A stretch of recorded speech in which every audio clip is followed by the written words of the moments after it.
ہوں آپ کا میزبان غلام دادا نعمان صابری اور آپ دیکھ رہے ہیں ہمارا پروگرام بلبل، جس سے آپ کے لیے KKR TV سے پیش کیا جا رہا ہے۔ پیارے بچوں، ماہنامہ کرن کی روشنی جون کے شمارے میں شائع ہونے والی ایک پیاری سی نظم جس سے لکھا ہے مدیح صدیقی نے، آؤ کھانا کھائیں۔ آؤ دسترخوان بچھائیں، آؤ دسترخوان بچھائیں، مل جل کر ہم کھانا کھائیں۔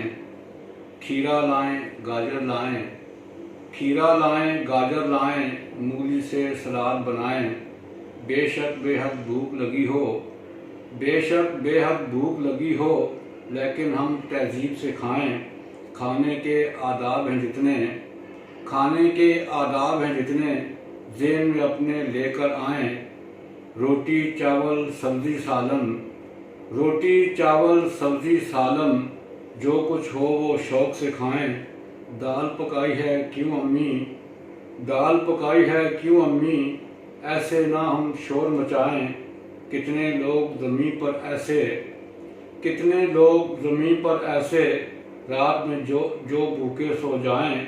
کتنے لوگوں کی ہے محنت، کتنے لوگوں کی ہے محنت، دانہ دانہ جو ہم پائیں۔ رزق ہے دسترخوان پر میرے، رزق ہے دسترخوان پر میرے، رب کے آگے ہم جھک جائیں۔ آؤ دسترخوان سجائیں، مل جل کر ہم کھانا کھائیں۔